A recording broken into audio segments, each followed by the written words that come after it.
20 famous stores from the 1980s that no longer exist. Once, in the heart of American towns, there were places that made our childhoods brighter and our weekends sweeter. Stores with jingles in the air and wonder on every shelf.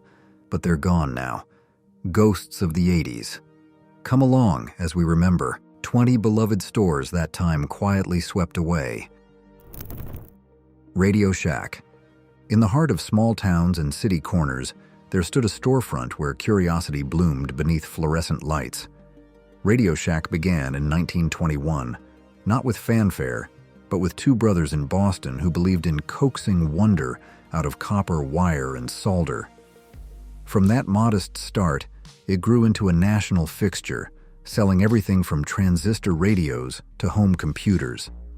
By the late 1990s, its red and white sign had become a symbol of innovation, with 8,000 locations stretching from coast to coast. Tandy Corporation's 1962 acquisition steered it deeper into the age of electronics, where imagination met circuit boards. But time moved swiftly, and not always kindly. A shifting marketplace, leadership missteps, and fierce online competitors began to erode its foundation. In 2015, bankruptcy cast long shadows. Yet rather than fade entirely, it shifted course. Under new ownership, Radio Shack re-emerged in digital form, its name still flickering through online storefronts and scattered franchises. Though the aisles may be gone, the legacy hums on, through hobbyists wiring kits at kitchen tables, and the quiet persistence of a brand that once taught America how to tune in to possibility. Blockbuster Video. Friday evenings in the late 80s carried with them a kind of ritual. Cars pulling into strip malls, kids spilling out, and the familiar chime of the video store welcoming everyone inside. Blockbuster Video became the centerpiece of that weekly tradition. Born in 1985 under David Cook's vision, the first store opened in Dallas, Texas. Within 2 decades, Blockbuster had grown into a behemoth, planting its bold blue and yellow marquees in thousands of towns. By 2004, over 9,000 stores and more than 80,000 employees kept the reels turning. The aisles were lined with options, the shelves alphabetized like a library of cinematic dreams. Its rise coincided with the home entertainment boom, but every boom, history teaches us, carries the seeds of its decline. As Netflix introduced buy-mail rentals and on-demand streaming, the foundation began to shift. Management stumbled, innovation lagged. In 2010, the company filed for bankruptcy. By 2014, most storefronts had shuttered. Today, a single store in Bend, Oregon carries the name, more as a conversation piece than a business. Blockbuster's legacy wasn't built on film reels alone. It was built on Friday traditions, familiar carpeted aisles, and that walk toward the checkout counter with a movie in hand. Sharper image. In 1977, a different kind of store found its way into the American marketplace, not through bustling shopping centers, but through the pages of a catalog. Sharper image began with a single practical item: jogging watches. Yet the vision behind it reached far beyond the basics. Richard Thalheimer, its founder, saw the future coming and tried to put it on the shelf.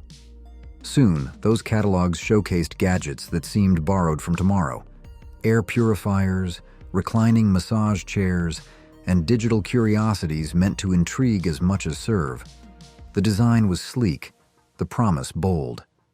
By the mid-1990s, the idea had grown into a chain of 187 stores in 38 states, each filled with gleaming devices that buzzed and blinked and promised a new way of living. Visitors came not always to buy, but to marvel. Yet innovation walks a fine line with risk. The Ionic Breeze Purifier, once a crown jewel, sparked controversy and lawsuits. Leadership changed, losses mounted, and by 2008, the company bowed out, delisted, and bankrupt. The showrooms emptied. But for a time, Sharper Image sold more than merchandise. It sold possibility, wrapped in brushed aluminum and lit by the glow of a touchscreen. Babbage's. What became of that little store where early gamers first discovered digital adventure, not in sprawling worlds online, but in cardboard boxes on mall shelves? Babbage's arrived in 1987, modest in appearance, but rich in promise. James McCurry and Gary Cousin built it with a clear purpose: to sell software for home computers, but their idea coincided with a cultural shift already underway. In 1999, the name changed. GameStop stepped in, sleek and expansive, built on the groundwork that Babbage's had laid. Though the signage shifted, the thread remained. Through every release day line and every handheld device sold beneath fluorescent lighting, Babbage's legacy carried forward, in the quiet persistence of play and the joy of discovery handed over a counter. Toys R Us. Every child who pushed open those automatic glass doors walked into a world built for wonder. Charles Lazarus laid the foundation in 1948, starting with baby furniture during the rise of the post-war family. He watched carefully, saw what thrilled young faces, and in time, expanded his vision. By 1957, Toys R Us had taken on a name and a purpose that would reshape how generations shopped for joy. Its stores, sprawling and colorful, became landmarks of growing up. Aisles stretched wide, lined with shelves heavy with board games, action figures, bikes, and dolls. Children darted from display to display, while parents did their best to keep up. The brand grew into a global presence, steady and strong for decades. But then came changes that no toy could fix. Retail giants shifted online, investment firms tightened their grip, and debts grew heavy. Between 2017 and 2018, its walls came down, first in the United States, then the United Kingdom, then beyond. What had once drawn crowds with birthday lists and back-to-school gifts turned into empty square footage. Yet for many, the wonder of a Saturday spent among those shelves remained stitched into the story of childhood. A retail empire, now passed into history. Which of these stores brings back the clearest picture of your childhood? We'd love to hear your stories. KB Toys. Who could forget the sight of toy-stacked walls inside the shopping malls of yesteryear, where KB Toys stood waiting with all the promise of a Saturday afternoon? The company's story began in 1922, when the Kaufman brothers dealt in sweets rather than playthings. During the war years, a peculiar transaction, accepting a toy distributor's debt in product, set them on an entirely new course. By 1959, their first retail shop opened in Connecticut. From there, growth came quickly. By the early 1970s, they rebranded as KB Toy and Hobby, matching pace with America's growing love for suburban malls. They opened scores of locations throughout the Northeast and beyond. Walk into any one of them, and you'd find shelves packed with model kits, action figures, and games that chirped, flashed, or clattered with excitement. At their peak, 1,300 storefronts carried the name. But change crept in quietly. Online shopping took root, and the ritual of browsing in person began to wane. The Melville Corporation, KB's parent, could not withstand the shift.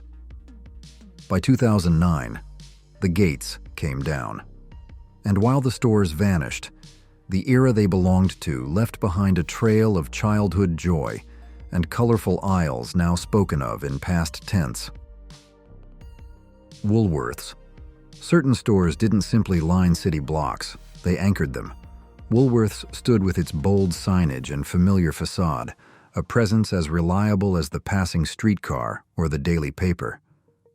Frank Winfield Woolworth opened his first shop in 1879, betting on an idea that small coins could go further than people believed. What followed was a retail revolution. By the 1980s, Woolworths was woven into neighborhoods nationwide, offering rows of affordable goods, candies in glass jars, wool sweaters, kitchenwares, comic books. Its lunch counters drew workers, children, and travelers, serving more than meals. They served belonging.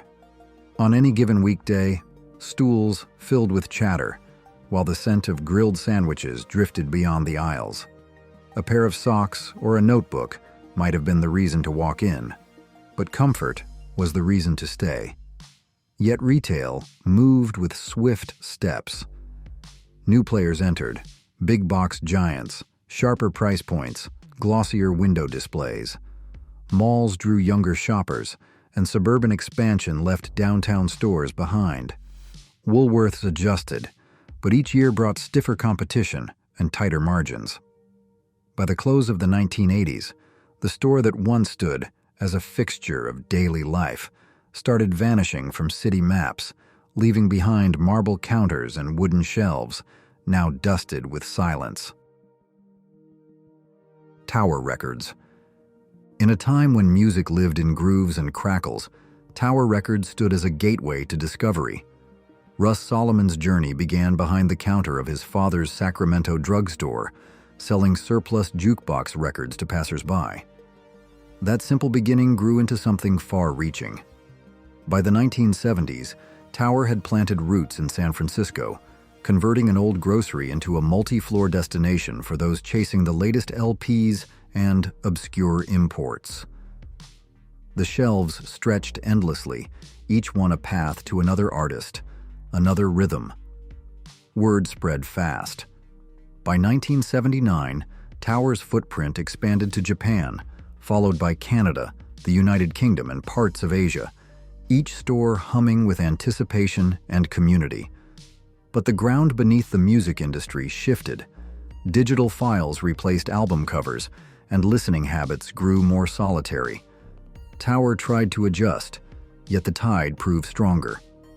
By 2006, the doors had shut in the US, and the bins once full of vinyl and CDs sat empty. The company faded, but not completely. In 2020, its name returned, this time online, and whispered of a new chapter. Though the buildings are gone, the spirit of wandering through aisles in search of the next favorite song endures. Sam Goody. How did a single storefront on 9th Avenue come to shape how Americans brought music home?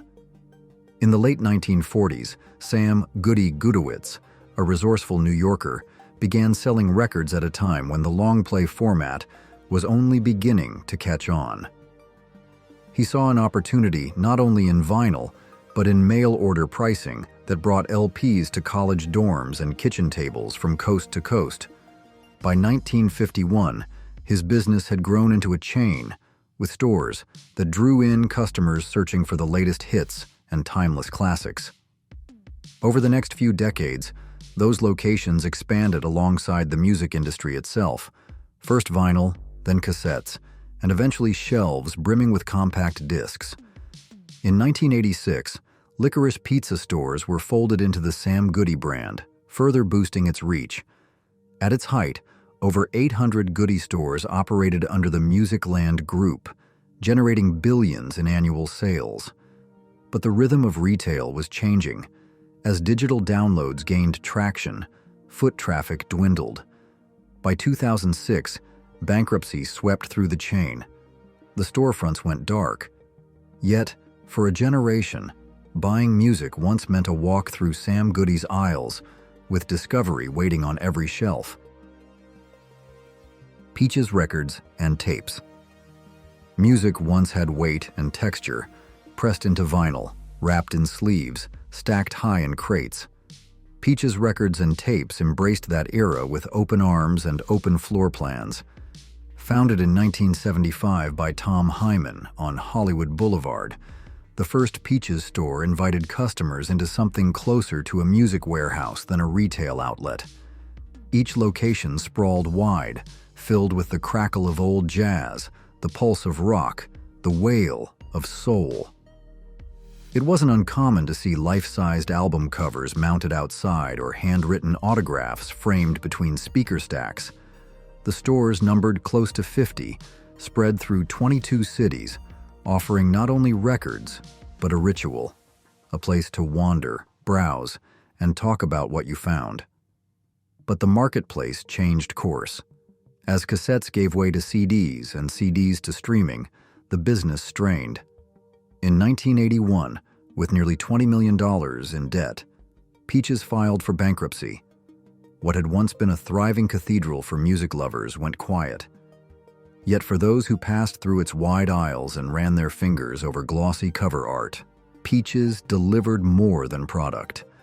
It offered a gathering ground for anyone chasing the next great track. If this trip down memory lane brought a smile to your face, go ahead and give this video a like, and don't forget to subscribe for more journeys like this. Venture stores. How many families walked through sliding doors at venture stores with grocery lists in hand and hopes of finding more for less? That was the promise John F. Geisey and Dave Babcock envisioned when they launched the first venture location in Overland, Missouri, back in 1970. What started as a Midwestern experiment in discount retail quickly grew into a name known from St. Louis to Chicago.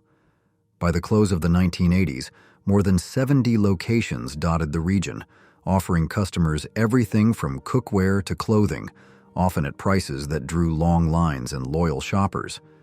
Their slogan, "Save at Venture, Save with Style," appeared in flyers and echoed in television ads during local newscasts.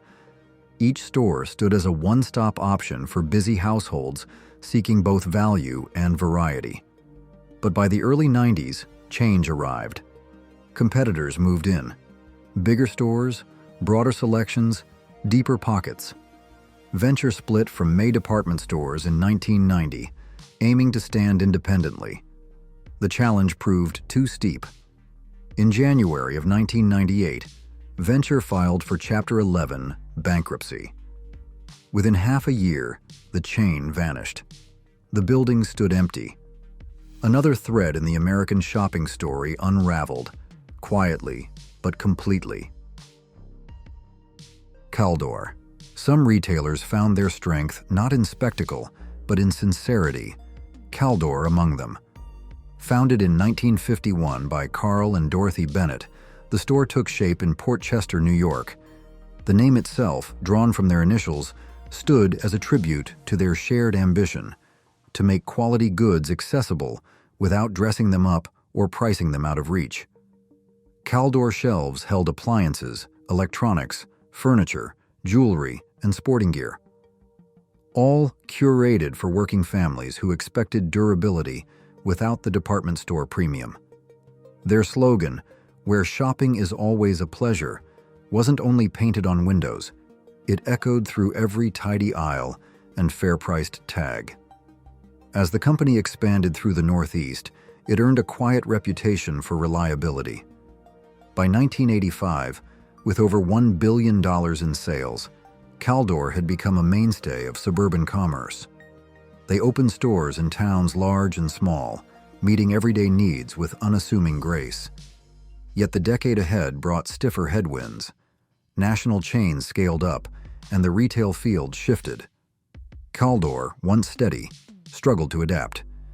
In 1999, the company entered liquidation.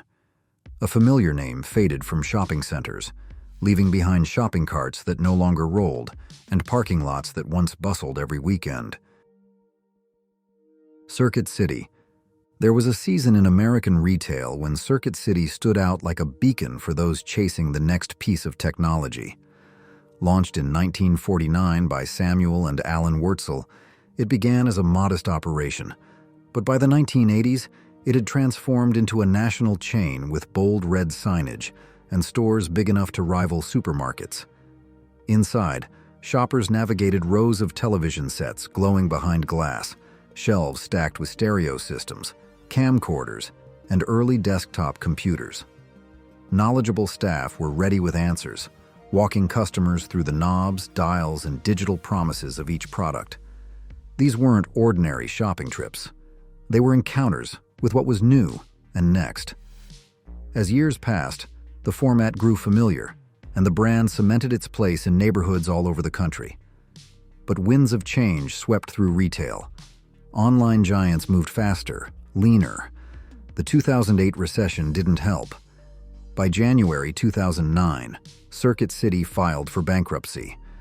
With 567 stores and thousands of employees, the end came swiftly. Sales turned to clearance. Lights shut off, one location after another. And now, with storefronts long gone and aisles emptied out, what trace remains of a place that once helped introduce America to the future?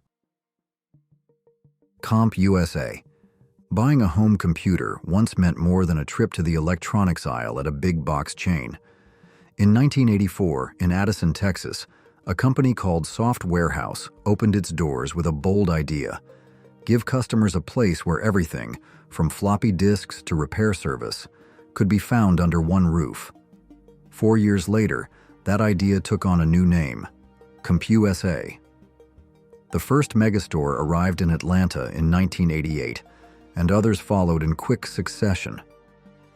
Within a few short years, more than 200 stores carried the banner, each filled with motherboards, monitors, and staff who could explain the difference between RAM and ROM without missing a beat. The 1990s belonged to CompUSA. It became a launchpad for students, office workers, and hobbyists navigating a digital world still in its infancy. But the business shifted. Competition from sleeker retailers and price wars began to erode margins. By 2006, closures crept in. 2 years later, only 16 stores remained. Systemax acquired those locations, folding them into the Tiger Direct brand. CompUSA disappeared from malls and city maps, replaced by faster clicks and slimmer shelves. For many, those early visits offered more than a transaction. Hollywood Video. Which neighborhoods once came alive on a Friday evening because of a glowing red and white sign reading Hollywood Video? The company started in 1988 with a simple promise: to bring film into reach, one rental at a time. Within a few short years, its reach spread through places like California, Nevada, Washington, and Texas.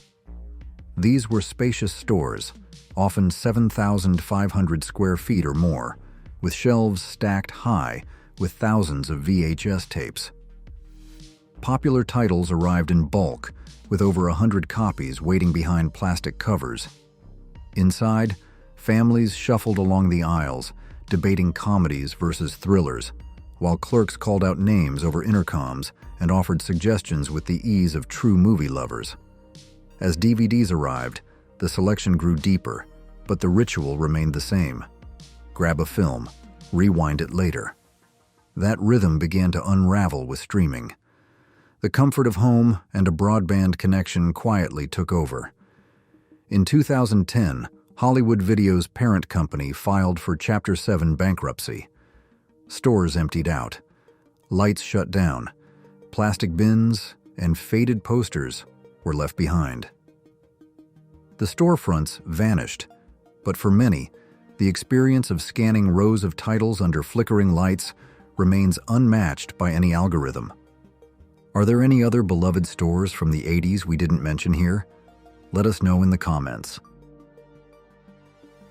Borders Books. A walk into Borders Books once felt like stepping into a world bound not by walls, but by stories.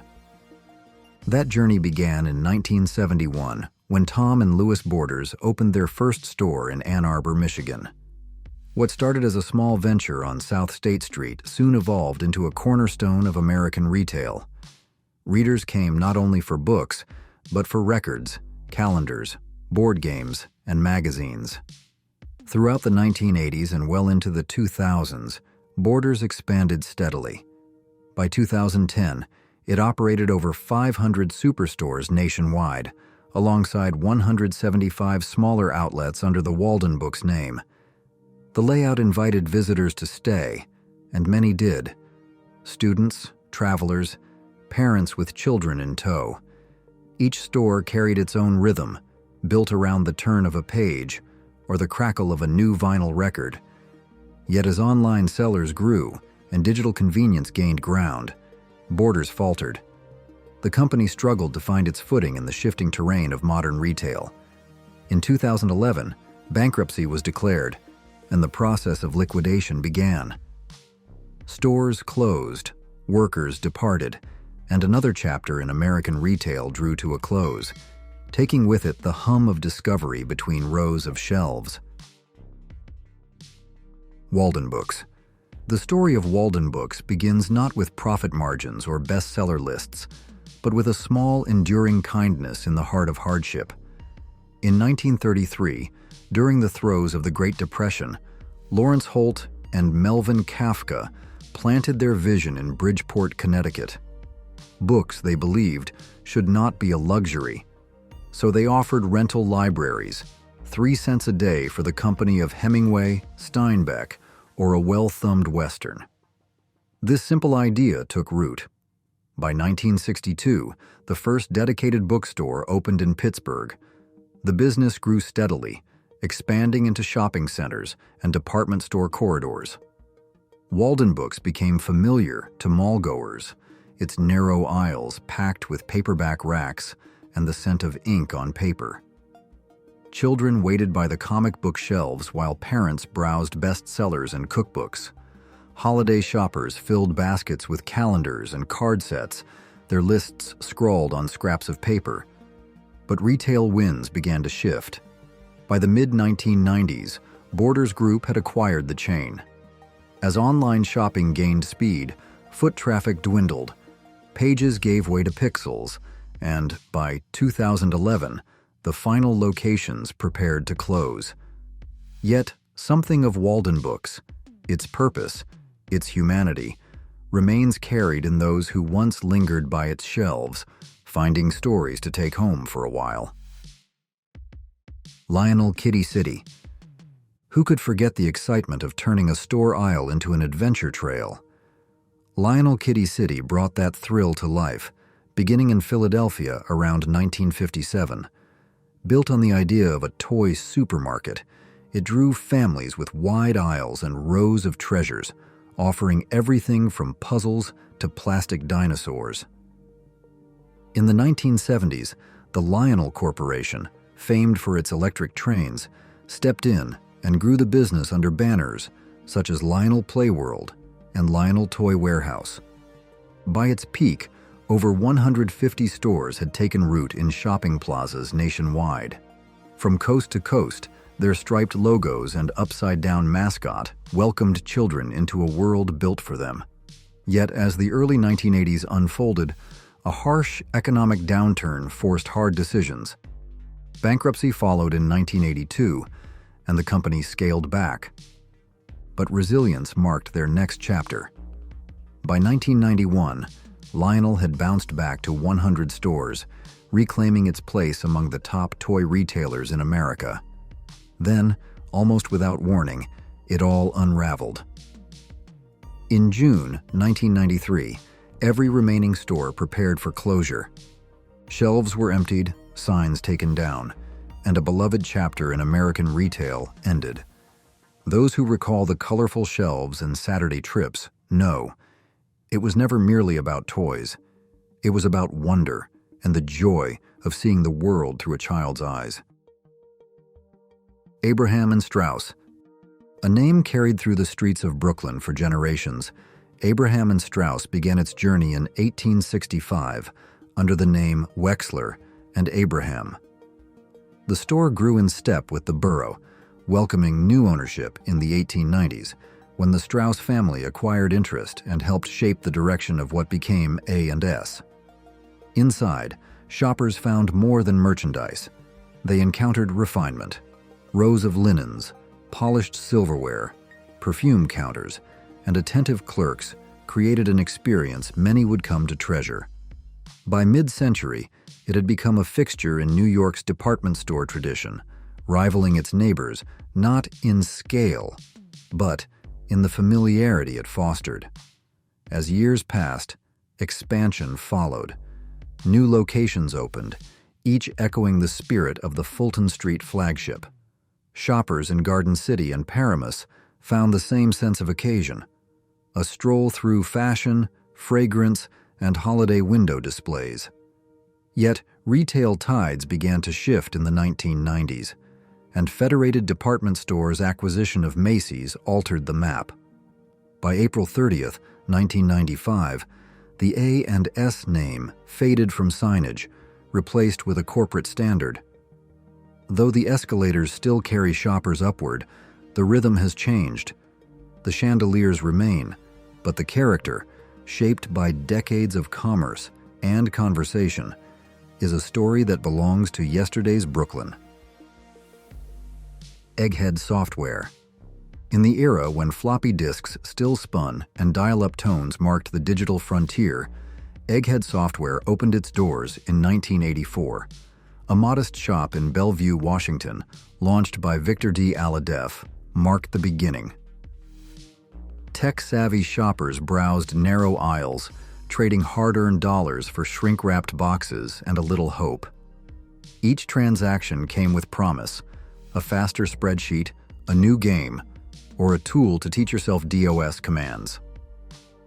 By the summer of 1987, Egghead had grown to 50 stores along the West Coast and entered the public market a year later. Challenges soon gathered. Inventory mishaps, legal battles, and wavering investor confidence chipped away at progress.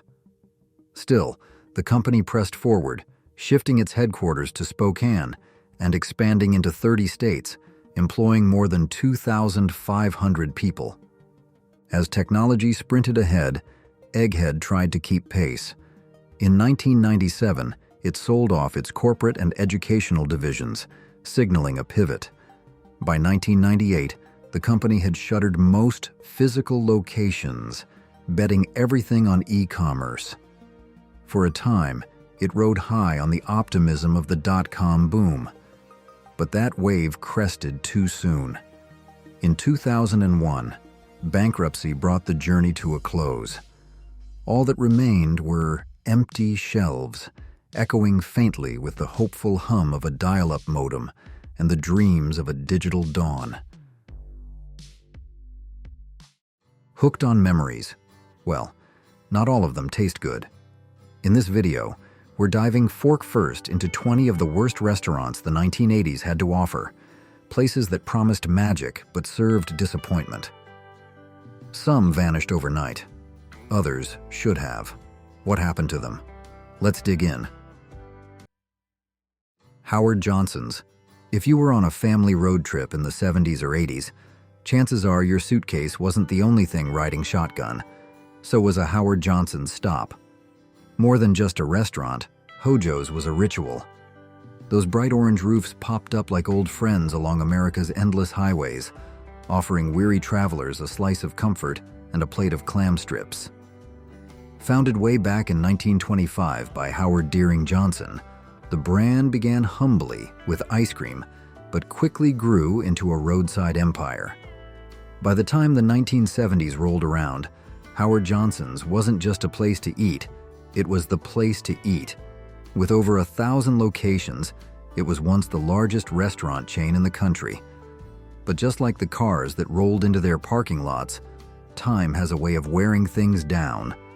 A string of chaotic acquisitions, bland updates, and growing competition from flashier fast food giants chipped away at Hojo's golden glow. The menu stayed stuck in the past, and customers began noticing a shift. Less charm, more cardboard. Slowly but surely, the empire crumbled. By the 1990s, most had vanished. The final location in Lake George, New York, hung on as a nostalgic relic until 2022. Howard Johnson's didn't just disappear, it quietly faded into memory, one exit sign at a time. Sandy's. Somewhere in a shoebox, I still have a faded photo of my little brother clutching a greasy burger from Sandy's, ketchup on his nose and a milkshake in his lap. For a lot of Midwest families in the late 60s and early 70s, Sandy's was more than just another burger joint. It was the underdog trying to punch with the big boys.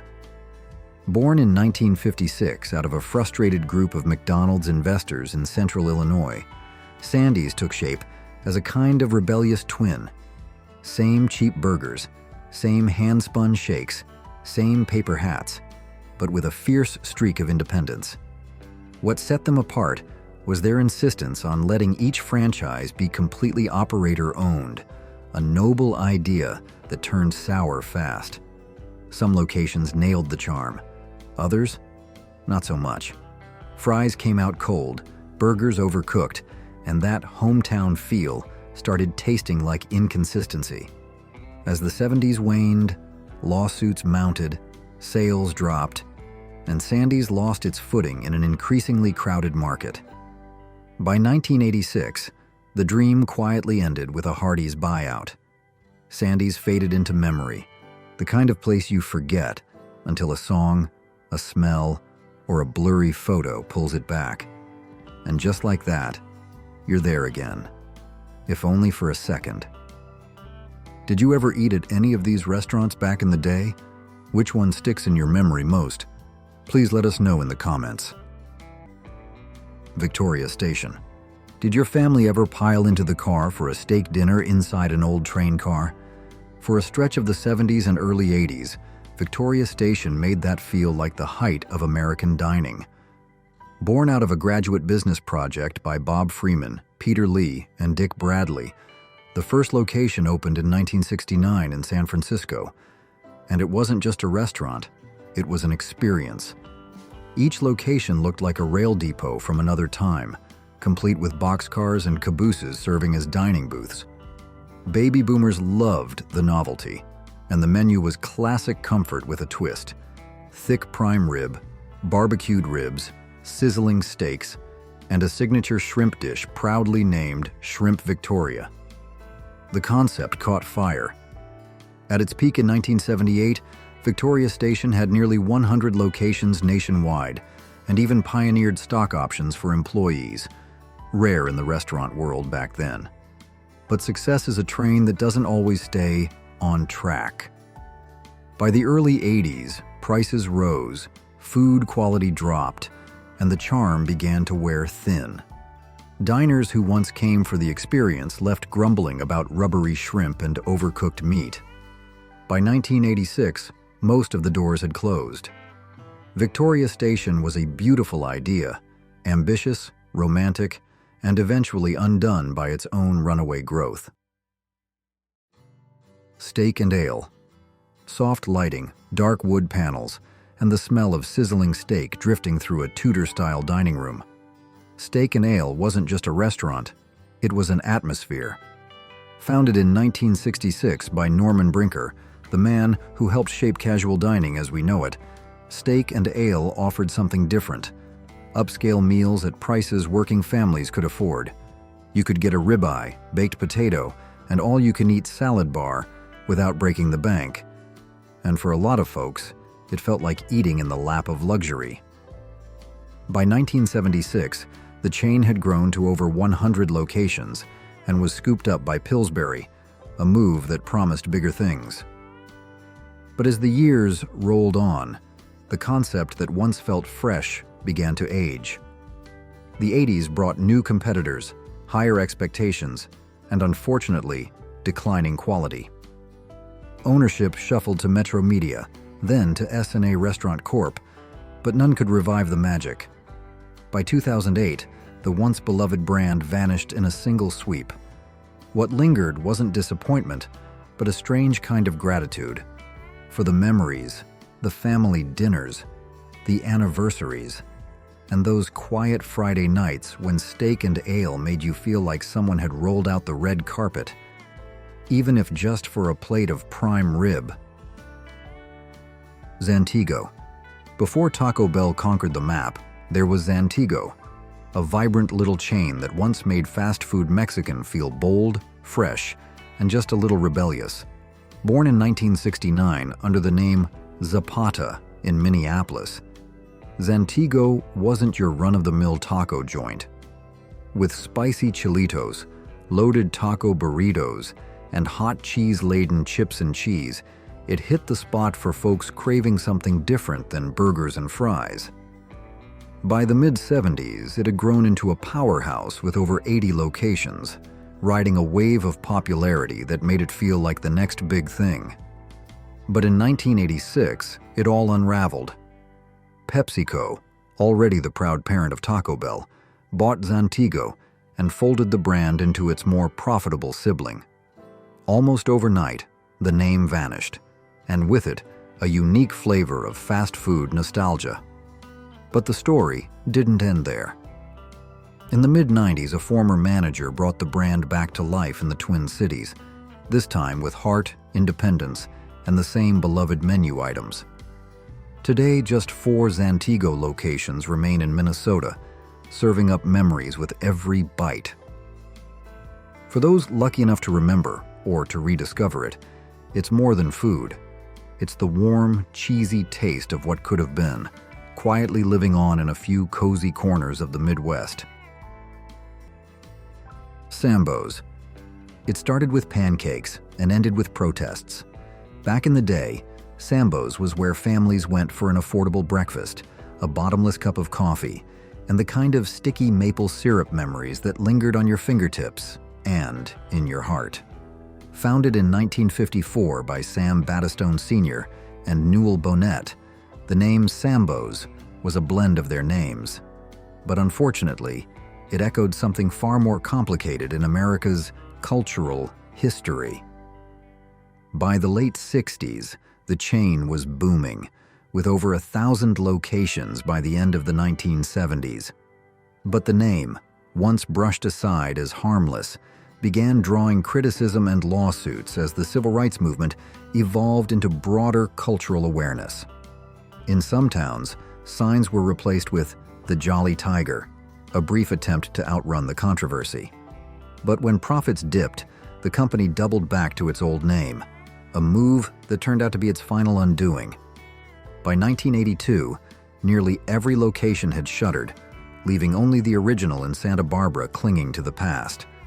Decades later, even that lone outpost finally dropped the name, for good. Sambo's didn't just serve food, it served as a mirror to the times, and eventually, it couldn't survive the reflection. Bonanza Steakhouse. Was there anything more exciting than piling your tray high at the steakhouse buffet after church on Sunday? For countless American families, Bonanza Steakhouse wasn't just a place to eat, it was a weekly ritual. Founded in 1963 by Dan Blocker, best known as Hoss Cartwright from the beloved TV Western Bonanza, the chain quickly roped in diners with its down-home appeal.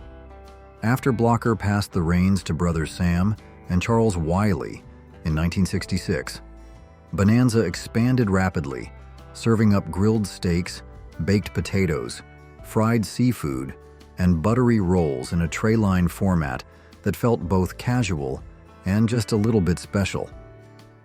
By the mid-1980s, the brand hit its peak with around 600 locations dotting the country like trail stops for the hungry.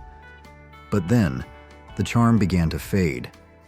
The menu grew tired, the food lost its spark, and the once bustling dining rooms echoed with silence. By 2008, the Bonanza dream had dried up, leaving behind only scattered memories and dusty signage. Still, for those who grew up under its fluorescent lights, there was something comforting about that no-frills steak dinner, simple, reliable, and served with a side of American nostalgia. Burger Queen. Burger royalty was never meant to wear a paper crown, and Burger Queen proved it. Launched in 1956 as a humble family-run diner in Winter Haven, Florida, it began as a local joint where the milkshakes were thick, the fries were golden, and the burgers had names like Big Scott that made kids giggle and parents smile. But the little queen had bigger dreams. By the early 60s, entrepreneurs George Clark and Jim Gannon swooped in, buying the brand and transforming it into a full-blown franchise operation. Under CEO John Clark's leadership, Burger Queen ballooned to over 170 locations in the U.S., plus a few curious outposts overseas, including in China, and the UAE, of all places. But as the 1980s came knocking, the throne began to wobble. Larger fast food empires, those with golden arches and creepy kings, began gobbling up market share, and Burger Queen just couldn't keep pace. Food quality dipped, service slowed, and the charm that once made it special faded like old ketchup on linoleum. Today, the last flicker of its flame survives as Druthers in Campbellsville, Kentucky. A strange but sweet reminder that even second-tier royalty deserves a spot in the fast food history books. Because sometimes, losing the crown still earns you a legacy. Brewster's Chicken. What happens when a fried chicken empire spreads too fast and forgets the recipe for success? That's exactly what doomed Brewster's Chicken, a once promising chain born from the same mind that helped launch Pizza Hut, Frank Carney himself. In the beginning, it had all the makings of a comfort food classic: golden, crispy chicken, hearty chicken burgers, and sides that felt like Sunday dinner.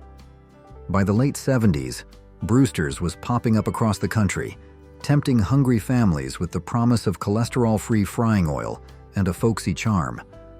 But as the calendar flipped into the 1980s, the cracks started to show. Quality control slipped, service grew spotty, and that home-cooked flavor began tasting more like disappointment. Even as they scrambled to win back customer trust, the damage was already done. Word spread, tables emptied, and just like that, Brewster's faded into the backdrop of American fast food history. It's a cautionary tale, one of ambition outpacing execution, where rapid expansion left behind the very soul that made it special. Sadly, Brewster's isn't the only chain from the 80s that bit off more than it could chew. Showbiz Pizza Place. Who could forget the thrill of eating pizza while a robotic gorilla played the keyboard under flashing lights?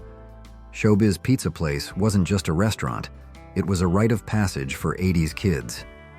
Founded in 1980 by Robert L. Brock and brought to life with animatronics by Creative Engineering's Aaron Fechter, this wasn't your average pizza joint. It was part arcade, part concert hall, part fever dream. The real stars weren't the pepperoni slices or the pinball machines. It was the Rockafire Explosion, an animatronic band headlined by Billy Bob the Bear and his ragtag musical crew. They sang, they blinked, they moved in surprisingly human ways, and for a moment, it all felt like magic. But as the tides of the entertainment industry shifted, so did the fortunes of showbiz. In 1984, they merged with former rival Pizza Time Theater. Yes, the home of Chuck E. Cheese. By the early 90s, the showbiz name was wiped clean, the Rockafire band disassembled or reskinned, and a bit of childhood wonder vanished into corporate rebranding. Still, for those who were there, who danced in front of that stage with cake-stained hands and glowing eyes, Showbiz Pizza remains more than a memory. It's a piece of our pop culture childhood, wrapped in nostalgia and static animatronics. Rack's Roast Beef. Few fast food chains have aimed so high and fallen so spectacularly as Rack's Roast Beef. Born in 1967 in Springfield, Ohio, Rack's started with one mission: serve tender, juicy roast beef sandwiches to hungry customers on the go. And for a while, it worked beautifully. By the 1980s, Rack's had exploded into over 500 locations across 38 states and even reached as far as Guatemala. But like a diner trying too hard to impress a date, Rack's began to lose its sense of self. The menu bloated with salad bars, baked potatoes, and even pizza. Stores were remodeled with solariums and wood paneling in an attempt to turn a humble roast beef joint into the champagne of fast food. Customers, understandably, didn't buy it. Then came the infamous Mr. Delicious ad campaign, an awkward middle-aged cartoon mascot who rambled about divorce and debt. It didn't exactly scream family lunch. By 1992, Rack's had filed for bankruptcy, and the once booming brand shrank into obscurity. Today, only a handful of locations survive. mostly in Ohio, clinging to memories of what once was. Rax isn't just a lesson in branding misfires. It's a symbol of what happens when a place forgets what made people love it in the first place. Do you still have a photo or souvenir from any of these places? Share your story below. Chi-Chi's. Ever wonder how a buzzing Tex-Mex chain went from birthday piñatas to biohazard headlines? In its heyday, Chi-Chi's was more than just a restaurant. It was a celebration in a basket, complete with sizzling fajitas and neon-colored margaritas. Founded in 1976 by NFL star Max McGee and entrepreneur Marno McDermott, the name itself came from McDermott's wife's nickname, adding a personal flair to the party. With its bold salsa, crunchy chimichangas, and that unforgettable slogan, "Life always needs a little salsa," Chi-Chi's brought spice to the suburbs at a time when tacos still felt adventurous. For a while, things looked promising, but like too many rising stars of the era, it expanded too fast and stumbled over its own ambition. Quality declined, ownership shifted, and by the early 2000s, the once vibrant chain was already on shaky ground. Then came the 2003 hepatitis A outbreak, an unprecedented public health disaster that sickened hundreds and marked the final blow. By 2004, Chi-Chi's was no more. What had begun as a bold experiment in casual dining ended as one of the most infamous cautionary tales in restaurant history. A party that ended not with a toast, but with a lawsuit. York Steakhouse.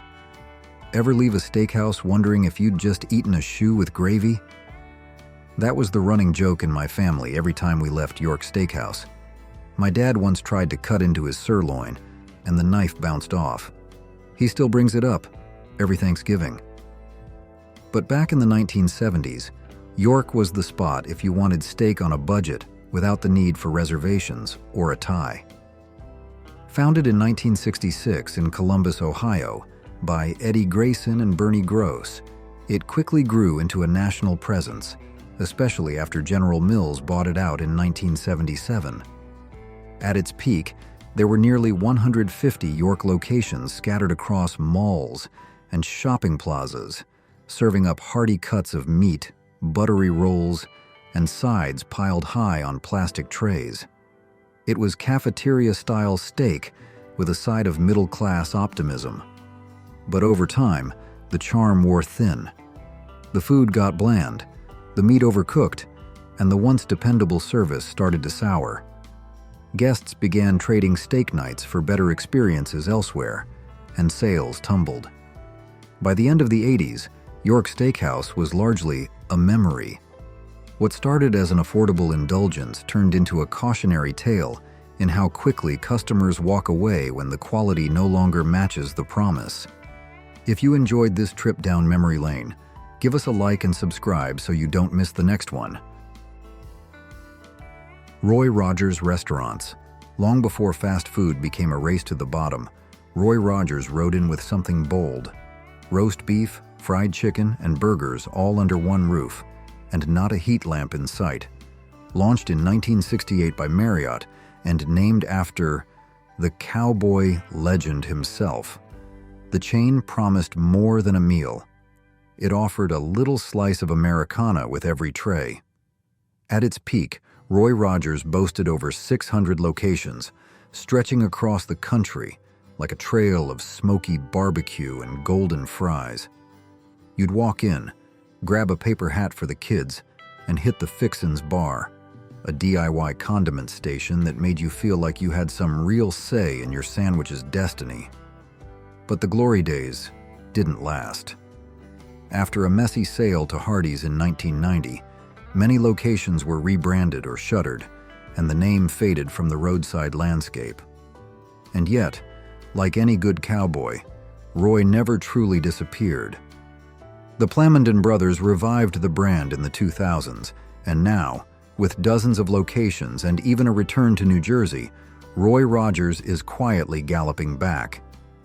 It's not just nostalgia, it's resilience, served with a side of curly fries and a wink to the past.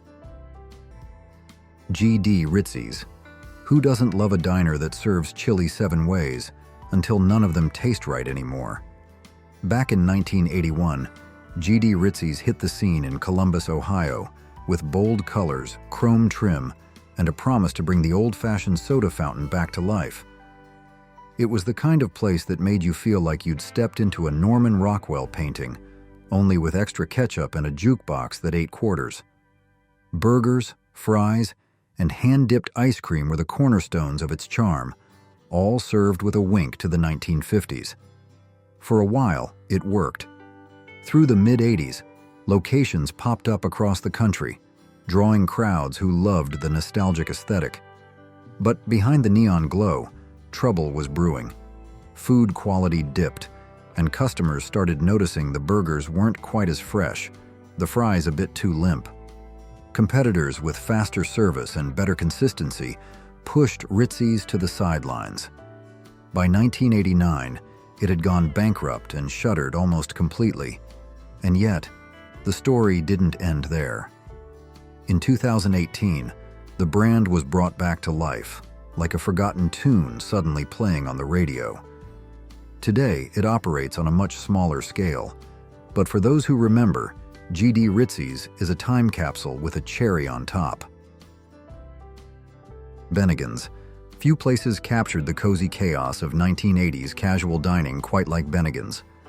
With its faux Irish pub decor, dark wood booths, and menu full of indulgent comfort food, it felt like the kind of place where you could celebrate a promotion or drown a breakup, with equal parts mozzarella sticks and Monte Cristo.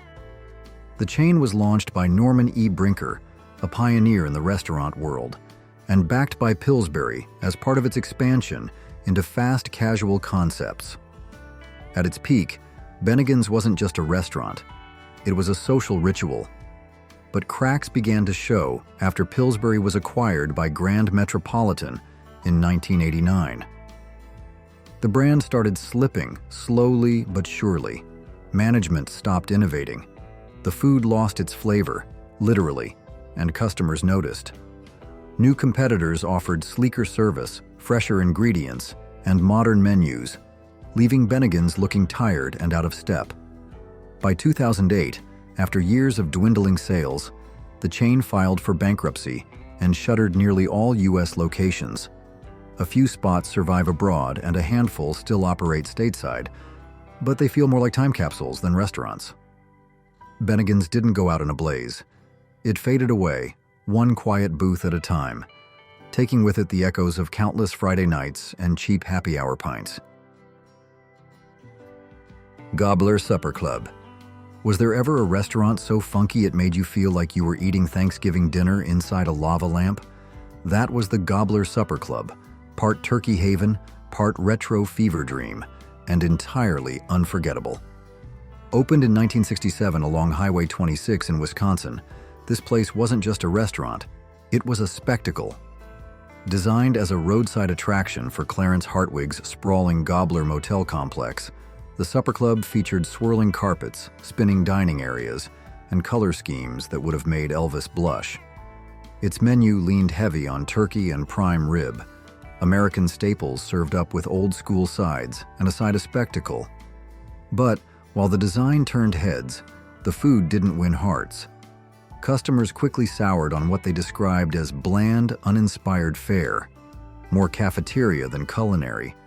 As tastes changed and road trippers became more selective, the crowds began to vanish. By the early 90s, the once buzzing dining room was mostly empty seats and quiet forks.